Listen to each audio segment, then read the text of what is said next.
दुष्यंत से कनेक्टेड है, हल्का भी इसका है, बाबू बेटा दोनों गए थे, अब भी जाते, उद्घाटन भी करें, फित्ता भी काटते। अरे भले आदमी मेन मांग है, सारे गांव में कनेक्शन, इससे बाहर के गांव। और लोगों ने तहसील के ताला लगा दिया था, सब तहसील है वहाँ, और ये हमारे मंत्री भेजे होंगे मेरा ख्याल दुष्यंत ने कि भाई जाके उनको कह आओ मुआवजा दिला दे। बहुत जरूरी है नारनौंद बाईपास में, कहता हूँ भाई कहीं से निकाल दो रे, जल्दी निकालो। ये सरकार थारी जाने वाली, फिर क्या कर लोगे, फिर कुछ नहीं बनना भाई।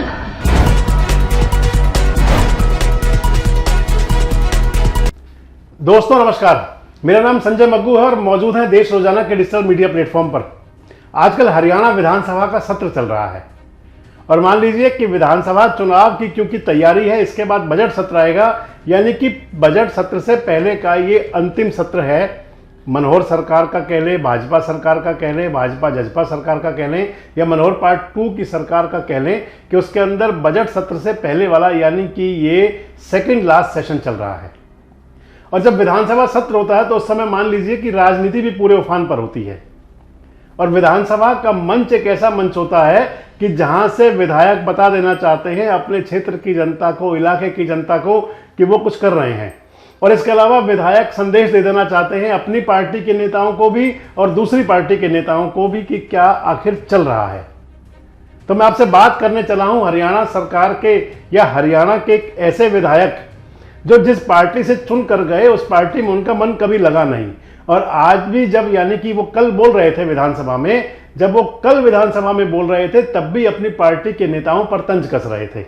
मैं आपसे बात कर रहा हूं जननायक जनता पार्टी के नारनौंद के विधायक दादा रामकुमार गौतम की। दादा इसलिए कि एक तो वो ब्राह्मण है और दूसरा उनको दादा का जो नाम दे दिया वो दे दिया दुष्यंत चौटाला जी ने। और भले ही वो दादा जिनको अपना दादा बना लिया, वो दादा रामकुमार गौतम भले ही स्नेह का हाथ ना रखें, लेकिन मशहूर राजनीति के अंदर वो दादा के नाम से हो गए दादा गौतम। और दादा गौतम जब विधानसभा में बोलते हैं तो खासकर अपनी पार्टी के नेताओं पर जरूर बोलते हैं। आप सुनिए इस वीडियो के अंदर कि जब वो विधानसभा में बोले तो मनोहर सरकार पर भी शिकंजा कसा, मनोहर सरकार के बारे में भी बोला, तो वहीं दूसरी तरफ अपनी पार्टी के मुखिया जिनकी टिकट पर चुनाव जीतकर विधायक बने थे, जिनके कभी होकर रह ना सके, यानी कि दुष्यंत चौटाला के बारे में भी खूब बातें कही। कह रहे हैं दुष्यंत चौटाला रिबन काट के आ गया लेकिन काम नहीं हुआ, और किसानों के बारे में बहुत अलग तरह की बातें कर रहे हैं। आप देखिए क्या कह रहे हैं। मैं आपके माध्यम से, एक तो हमारे 2021 में खरीफ फसल को की बड़ी तबाही हुई थी, गुलाबी जो सुंडी है उसने तबाह कर दिया था सारा इलाका, और लोगों ने तहसील के ताला लगा दिया था, सब तहसील है वहाँ, और ये हमारे मंत्री भेजे होंगे मेरा ख्याल दुष्यंत ने कि भाई जाके उनको कह आओ मुआवजा दिला दे।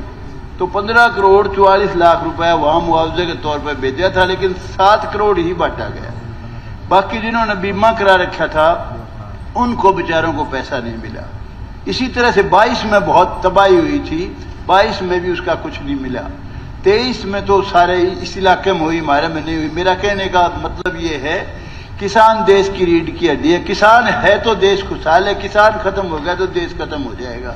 तो इमीडिएटली इस पर कार्रवाई करो। और जो मंत्री आश्वासन दे के आया, अगर ये महकमा भी रेवेन्यू दुष्यंत के पास है, सरकार का बड़ा पुर्जा है भाई, ध्यान करके फटाफट वो पैसे बंटवाओ और 22 का भी मुआवजा उनको दिलवाओ। दूसरा, तलवंडी राणा, ये सरदार पटेल के वंशज कहते हैं अपने आप को, उन्हीं को अपना सब कुछ मानते हैं। उस गांव के साथ इतना बड़ा अन्याय हो रहा है। 5 किलोमीटर सिर्फ सड़क बननी थी, 2.5 किलोमीटर का तो दुष्यंत ने वो फित्ता भी काटाया, लेकिन 2.5 किलोमीटर जो बहुत जरूरी है अभी रह रही है, वो फौरन से एक नारनौंद बाईपास की हमारी 3 मेन मांग थी।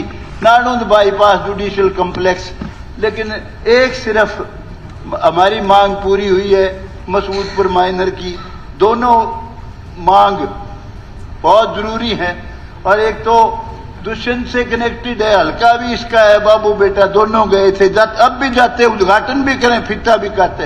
अरे भले आदमी मेन मांग है, सारे गांव में कनेक्शन, इससे बाहर के गांव उचाने के गांव, इधर खांडे से लेके पेटवाड़ से लेके बास से लेके इधर जुलाने से लेके जिसने भी इधर जाना है बारे की तरफ या उचाने की तरफ, बहुत जरूरी है नानून बाईपास। मैं कहता हूं भाई कहीं से निकाल दो रे, जल्दी निकालो। ये सरकार थारी जाने वाली, फिर क्या कर लोगे, फिर कुछ नहीं बनना भाई। तो आपने इस वीडियो के अंदर देखा कि विधानसभा के अंदर बोलते हुए दादा रामकुमार गौतम कह रहे हैं कि काम क्या तब करोगे जब तुम्हारी सरकार चली जाएगी। तो आपको क्या लगता है कि दादा गौतम जो सरकार बनने के बाद से, यानी कि विधायक बनकर के जब सरकार में शामिल हुए, जो पहले दिन से ही अगर अपनी पार्टी से नाराज चले आ रहे हैं, तो क्या वो आने वाला जो चुनाव है 2024 का, तो क्या 2024 के चुनाव में सबसे बड़ी बात तो ये रहेगी कि क्या दादा रामकुमार गौतम उसी पार्टी में बने रहेंगे। हालांकि दादा गौतम खुद कहते रहे हैं कि इनसे मेरी छनती नहीं, इनसे मेरी बनती नहीं, और दुष्यंत पर तरह तरह के आरोप लगाते रहे हैं। लेकिन उस हिसार का वो नारनौंद क्षेत्र जहां पर कि उन्होंने हरियाणा सरकार के पिछले कद्दावर और कैबिनेट मंत्री कैप्टन अभिमन्यु को चुनाव में शिकस्त दी थी, क्या अब भी रामकुमार गौतम अपनी उस विधानसभा क्षेत्र में प्रभावी हैं? और आपको क्या लगता है कि रामकुमार गौतम अगर प्रभावी हैं और चुनाव लड़ते हैं तो फिर उनका अगला झंडा डंडा कौन सा होगा? क्योंकि कभी वो हुड्डा साहब की तारीफ करते हैं, कभी वो हुड्डा साहब की बुराई करते हैं, कभी वो मनोहर लाल की तारीफ करते हैं, कभी मनोहर लाल की बुराई करते हैं, और दुष्यंत चौटाला की खासकर जेजेपी पार्टी की तो वो जो करते हैं वो करते हैं, आप जानते ही हैं।